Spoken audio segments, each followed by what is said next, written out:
তাই না করবো যে আচ্ছা, আমি একজনের সাথে কথা বলতেছি, তাই না? হ্যাঁ শাওন ভাই, আপনার ইতালিতে কতদিন হয়েছে? আমার ইটালিতে হয়েছে এই ডিসেম্বরের 15 তারিখে আমি আমার দুই- ক্যাম্পে আসি। হ্যাঁ।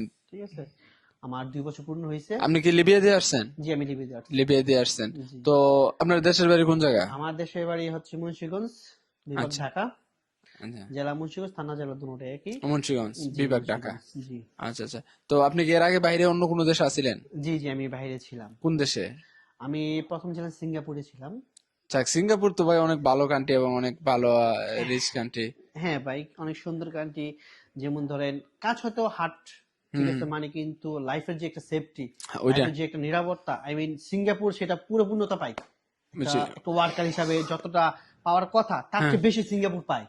আপনার ওখানে বেতন কত আছিল সিঙ্গাপুরে? আর সিঙ্গাপুরে আমি তো রেস্টুরেন্টে জব করতাম, তো মান্থলি ছিল 1800 ইউরো, $1800। হুম। তো আদার্স আমাদের সেফটি ছিল, 2 সেফটি কাজ ছিল। ওইখানে ডলারটা কি সিঙ্গাপুরের ডলার? আর সিঙ্গাপুরি ডলার। ওইটা মানে বেতন বাংলাদেশে কিরকম আসতো?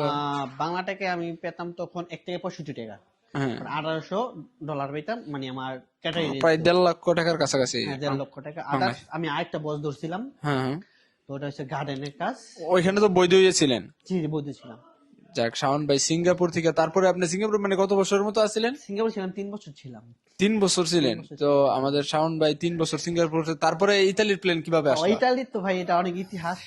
যাই হোক, মানে একসময় কি এটা সব মানে না সবারই যেমন আমরা স্বপ্ন আসছি? ছিল না, না না, না। আমার কোনো স্বপ্ন ছিল না, বিকজ যে ইতালি আসতে হইব বা ইউরোপে আসতে হইব, অনেকের স্বপ্ন থাকে না, হুম তো হুম। আমার এরকম কোনো স্বপ্ন নাই ভাই। এটা সত্যি কথা বলতে কি, আমার ইটালি আসার পিছনে একটা উদ্দেশ্য ছিল, সেটা অনেক বড় হিস্টোরি। যাই হোক, আমি আচ্ছা। সংক্ষেপে বলি।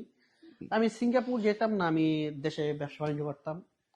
তো সিঙ্গাপুর এক পর্যায়ে পরিস্থিতির শিকারে আমি সিঙ্গাপুর আসা হয় বা হুম। সিঙ্গাপুর যাওয়া হয়।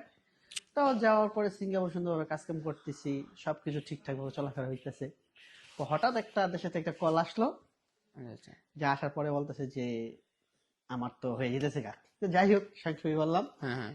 পরে আমি কথা শুনি না ওই একটু। গার্লফ্রেন্ডে ইয়া দিছে। আরে হ্যাঁ, হ্যাঁ, বুঝতে যাই পারছি। হোক, আচ্ছা। এটা বলে হয়তো ফ্যামিলি দেখবো, তো না দেখলে সমস্যা নাই, জানবো, এটা সমস্যা নাই। আচ্ছা, সমস্যা এটা কি। আমরা স্কিপ করলাম। পরে আমি বলদ হয়ে গেলাম, কি হইলো বিষয়টা, যে যার জন্য এত কিছু, পড়াশোনা ছেড়ে, ব্যবসা বাণিজ্য ছেড়ে আমি সিঙ্গাপুরে যার জন্য আসলাম, দেশই ছাড়লাম সে আমার এখন ছেড়ে ছেড়ে দিতেছে। দিতেছে গা। আচ্ছা, কি ব্যাপার, কি হয়, কেমনে কি? পরে ছেলে নাকি ফ্রান্স থাকে। তো ফ্রান্স থাকে তো কি হয়েছে, তা আমি মিডল কান্ট্রি থেকে ছেলে ফ্রান্স থাকে, তো এটা তো কোনো সিঙ্গাপুর কিন্তু ইউরোপ কান্ট্রি থেকে একটু হিসাব করলে হাই লেভেল আরো, হাই লেভেলের শিখ, এরা এটা কথা আমাদের বাঙালিদের জন্য বাঙালিদের জন্য বিশেষ করে। এখন বর্তমান সিঙ্গাপুর যেতে কমসে কম 12 লক্ষ টাকা লাগে। আর যখন আমি সিঙ্গাপুর ঢুকছি 2017-তে, তখন মোটামুটি একটা ভালো ভিসা যাইতে 7-8 লাখ টাকা লাগে, 7-8 লাখ টাকা লাগে, ঠিক আছে। তো যাই হোক, আমার ভাইয়া দীর্ঘদিন বলতে কি প্রায় এক যুগ শেষ করে ফেলছে আমার ভাই হুম। সিঙ্গাপুরে। তো আমার ভাইয়া সিঙ্গাপুর অ্যাভেলেবেল লোক নেয়। আচ্ছা আচ্ছা। তা আমার অনেকবার রিকোয়েস্ট করছে আমার ভাইয়া। আপনার বাইরে কি আপনার টাবলস টবলস আছে ওই ধরনের মানে লোক এই হ্যাঁ সিঙ্গাপুর? হ্যাঁ হ্যাঁ, ভাইয়ার একটা এখনো আছে? জি, এখনো আছে। তাহলে তো যদি কেউ যদি ভিডিওর মাধ্যমে আপনার ভাইয়ের সাথে যোগাযোগ করে, এটা কি সম্ভব হবে না? অ্যাকচুয়ালি এটা কি আমি না, অনেকে তো ভালো চোখে দেখি না। কেন দেখি না ভালো চোখে? কারণ এটা মানুষ অনেক পিছনে বদনাম করে বা পিছনে ঠিক আছে। বকাবাজ্য করে। না, আমি বলতেছি যদি আপনার ভাইয়ের ওই ধরনের অফিস টফিস থাকে তাহলে মানুষের চেষ্টা করতো যদি হ্যাঁ আপনার ভাইয়ের ঠিক, সাথে হ্যাঁ যোগাযোগ হ্যাঁ করে। হ্যাঁ হ্যাঁ এই সিঙ্গাপুরে অনেকে তো সিঙ্গাপুরে যাওয়ার জন্য ভালো লাইন পায় না, হ্যাঁ ঠিক হ্যাঁ, আছে। লাইন পায় না বা দালালের প্রতারণা পড়ে। হ্যাঁ, বিভিন্ন তো এই কারণে বলছিলাম যে হ্যাঁ আপনার ভাইয়ের যেহেতু যদি অনেক মানুষ অনলাইনে, আসলে অনলাইনে আমাদের ভিডিও দেখে করে, কারণ অনেক যুবকরা দেখে বা অনেকে হতাশগ্রস্ত। হ্যাঁ এই হ্যাঁ জন্য অনলাইনে একটা খুঁজে সত্য ঠিকানা এবং সত্য একটা এজেন্সি, ভালো হুম, একটা এজেন্সি খোঁজার না চেষ্টা করে। ঠিক আছে। তো পরে পরে যখন আমি ভাইরা বললাম যে ভাইয়া এগুলো মানুষ পিছনে সমালোচনা করে, এগুলো না করলেই ভালো। তারপর আপনার ভাই অফ করে দিছে নাকি? হ্যাঁ, অফ করে নাই। তো হ্যাঁ যে আত্মীয় স্বজনের মধ্যে হয় যে আছে না দরিদ্র, হ্যাঁ হ্যাঁ যে অনেক টাকা পয়সা দিয়ে অনেক দালালের কাছে মাইর খেয়েছে, হ্যাঁ। আসতেছি তো আসতেছি, দাঁড়াও। তাদেরকে আমি বলি যে ভাইয়া ঠিক আছে, যেহেতু অনেক টাকা মাইর খেয়েছে, হুম হুম তো এটা করা যায়, সমস্যা নাই। হুম। আর আমার যে বস, সিঙ্গাপুর বস, সে অনেক ভালো একটা অমায়িক একটা বস। হ্যাঁ উনি যেটা প্রথম যেটা জমা দিতে লাগে বা অ্যাপ্লাই করতে যে টাকাটা লাগে, হ্যাঁ হ্যাঁ বস ওই টাকাটাই নেয়। আদার্স আগে কোনো বেশি টাকা নেয় না। হ্যাঁ। পরে আমরা যে যাইবো মানে প্যাসেঞ্জার, তার থেকে আমরা ওই টাকাটাই নিই। বুঝতে পারছি। ঠিক আছে, নেওয়ার পর আমরা জমা দিই। হয়তো ভিসা আসার 1 সপ্তাহ আগে আমাদের বলে যে ভিসাটা বেরিয়ে যাবে বাবা, তুমি ওদের থেকে টাকা কানেক্ট করো। আচ্ছা ঠিক পরে আছে। আমরা আমরা বলি যে ভাইয়া তোমার ভিসা 1 সপ্তাহ বেরিয়ে যাবে বাবা, তুমি টাকাটা কানেক্ট করে রাখো। তো এখন আর এই লিঙ্কটা আসেনি, এখনো আসেনি? হ্যাঁ এখনো আছে। আচ্ছা, যদি কোনো দর্শক আমাদের ভিডিও দেখে সিঙ্গাপুর যেতে ইচ্ছুক হন তাহলে আমাদেরকে কমেন্ট করবেন, তাহলে আমরা শাওন ভাইয়ের সাথে যোগাযোগ করার চেষ্টা করব, ঠিক আছে? কিন্তু আমি একটা কথাই বলি যে ভাই আসলে যে ইউরোপ আসতে হইব বা ইউরোপ সেটেল হইতে হইব, এটা আসলে ভাই আসতেছে কোনো ইন্টারভিউটা শেষ করে। ছেলের বা আমার বয়সী যারা আছে তারা অতি সহজে এই উদ্যোগটা নেয় না, বা এই ডিসিশনটা বা লাইফের একটা ঝুঁকি নিয়ে ইউরোপ আসতে হয়, সেই জিনিসটা শুধু একমাত্র আমি জানি, বা আমার মতো যারা আছে তারাই জানে যে কেন ইউরোপ আসতে হয়। হ্যাঁ হ্যাঁ ঠিক আছে, হয়তো কিছুটা ফ্যামিলি ক্ষেত্রে বা কিছুটা প্রিয় মানুষের ক্ষেত্রে, বা কেউ কিছুটা প্রিয় মানুষকে পাওয়ার জন্য, হ্যাঁ হ্যাঁ বা অনেকেও হয় যে না তুমি ইউরোপ গেলে আমি তোমার সংসার করবো, আছে না? হ্যাঁ হ্যাঁ তো এরকম পর্যায়ে যারা পড়ে তারাই লাইফের রিস্ক নিয়ে আসে। দেখেন অনেক লোক আছে লিবিয়াতে, দেখেন মানে প্রতিনিয়ত নির্যাতিত হইতেছে, হ্যাঁ, অনেক বিপদে রিস্ক, পড়তেছে। মানুষের তো মৃত্যুর, কত মানুষ মারা যাইতেছে।